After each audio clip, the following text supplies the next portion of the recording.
Hello everyone. So I'm jumping on here to continue with my little mini video series of my ataxia journey living with the CACNA1A genetic mutation. So that's what I want to do, kind of like wrap things up for now. If more things happen, I'll probably add on to the series, but I think this will be the last video to the series for now. And so this is gonna be the next stage to kind of like back things up a little bit, to review things I had discussed and where I left off. This was in 2009. I was finally prescribed axozolamide when I was in high school for my dizziness, and it completely abolished the dizziness. It completely resolved it, and it went away for a number of years between 2009, when I first started the medication, and 2017. So, with that being said, it helped in the beginning. I did not have one single episode of dizziness or anything between that time period. In high school, I was kind of diagnosed with having an autism spectrum disorder of some sort, but I won't get too much into that as it will take a long time. But I wanted to throw it out there as it can be a feature in a CACNA1A mutation. So, now with that being said, this video is going to be more so about the progression. There has been a couple instances where I've been prescribed anti-seizure meds, and it had badly triggered my ataxia, and I ended up going to the emergency room because of it. The first time it happened, I was prescribed an anti-seizure medication for my mood. And sorry. I was prescribed it for my mood. But I woke up one morning and I was dizzy. I was spinning and spinning and spinning. The dizziness was constant. It was not going away. And I never experienced anything like it. At first I thought, well, my ataxia must be getting worse or something. It was really strange. Like, it was just constant dizziness. And closing my eyes actually made it worse and not better. And I started throwing up, so I was constantly dizzy. I ended up going to the emergency room for that, and they checked me out. I was advised to wean myself off the medication. If I were to quit it abruptly, I'd possibly have a seizure. So that was not good. So in the meantime, it took a while for it to be eliminated out of my system. And it eventually kind of like resolved the issue. They did look into my eyes. My pupils at the time were extremely dilated from the whole ordeal. The other time I went to the hospital, I had a very bad episode. I couldn't walk, and it was very bad, and I had a possible seizure induced by, again, an anti-seizure medication for some odd reason. And this may not apply to everyone that has episodic ataxia, but within my family history, those have been put on an anti-seizure medication that had exacerbated the condition. It's really weird, but that's the way it kind of like played in my family history. So,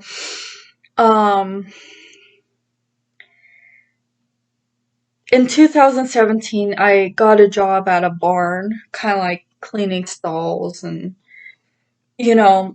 taking care of horses, turning out and everything. Um, I previously volunteered at a barn while I was around high school as well. So, I mean, it was nothing new to me. I already had some experience. So, I figured I'd go. And the previous experience, I did not have an issue with my ataxia. So, I thought I'd give it a shot. Well, my episodes started coming back. So,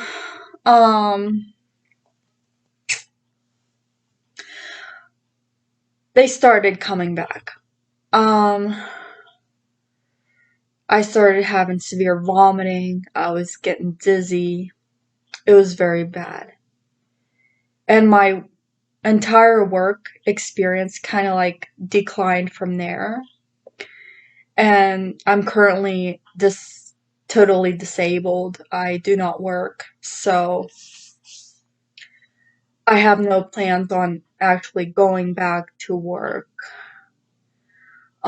as of right now. So it's just, if I decide to, it's because I get bored at home, and it's really not worth the struggle, basically. But so after my episodes completely disappeared from 2009 to 2017, they had returned slowly, little bit at a time, but they were slowly coming back. Again, it was like once a month, Now, it can be like weekly, like once a week, but it just also kind of depends. They're still kind of under control, but I'm still triggered at times. So, depending on what the trigger is, for me, it's a lot of times going to the barn and the heat and kind of like overexerting myself.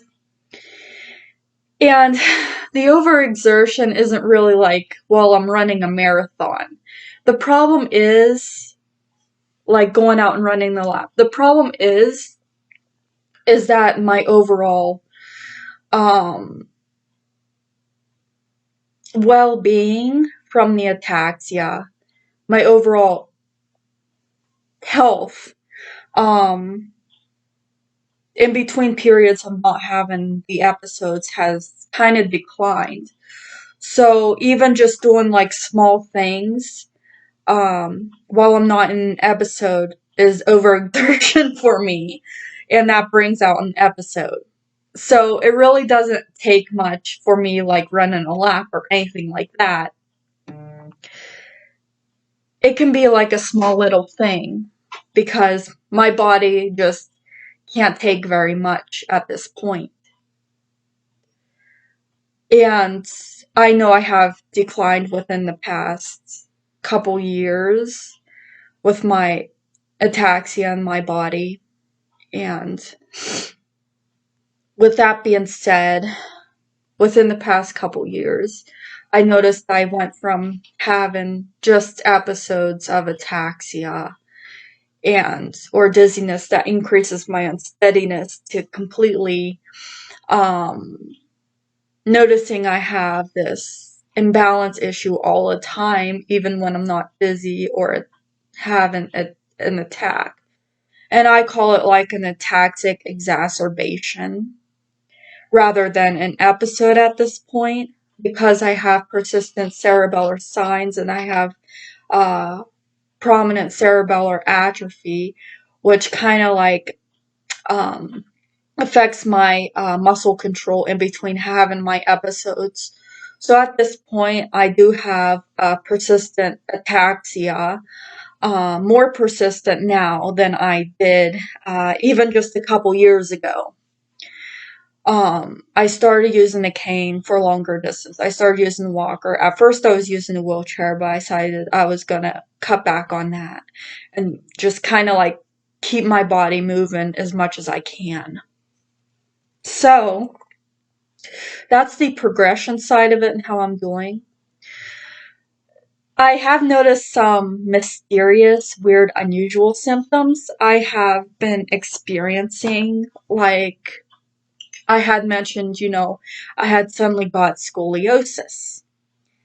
And it's just weird to me because I suddenly developed scoliosis in between or after the time I noticed my overall ataxia and health started declining.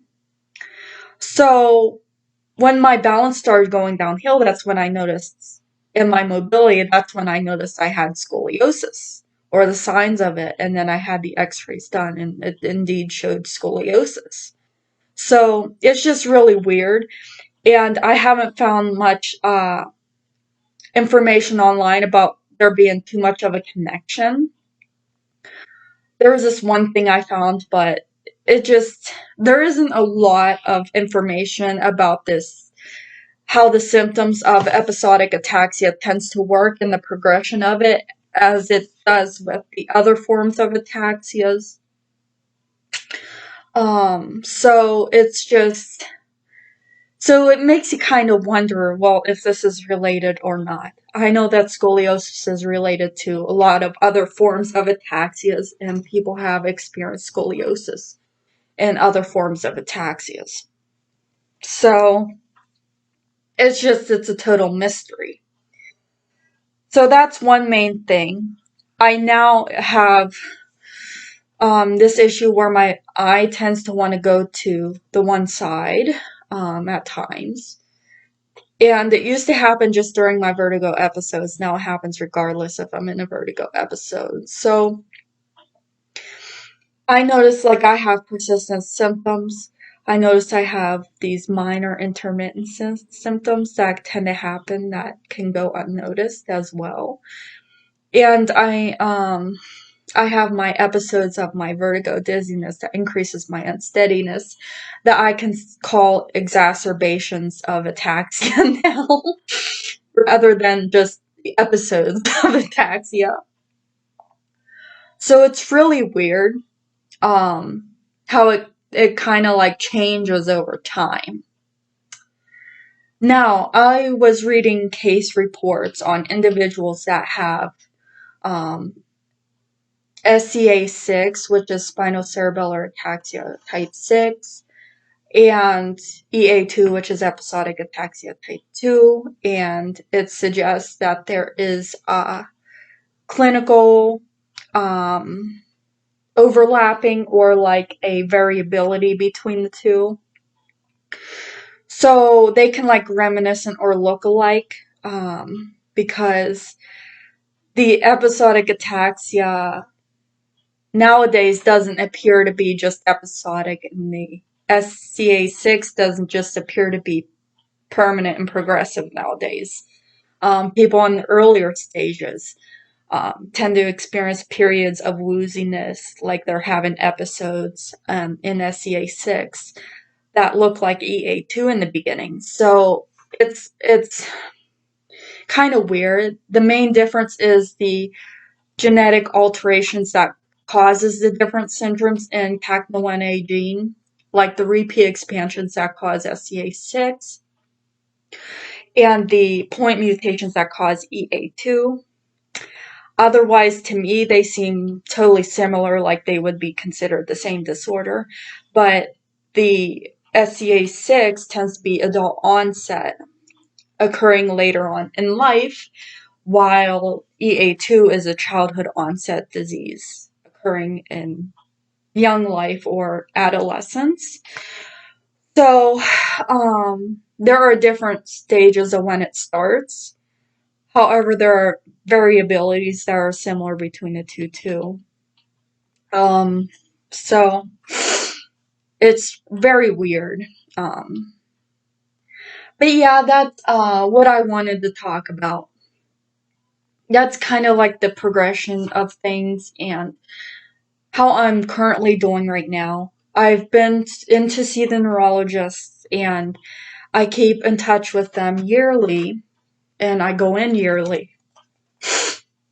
And with that being said, having this condition, it used to be that I go in and I just have the episodes, and my neurological examination was totally normal in between having the episodes, and they would not even tell I had the ataxia. And this was challenging for a very long time because they couldn't tell I had the ataxia, and it kind of like delayed my diagnosis where it would go unnoticed for a long time. And I was like stagnant in that stage of my disease for quite a few years before my condition started becoming more permanent. And that's kind of how the EA2 kind of works.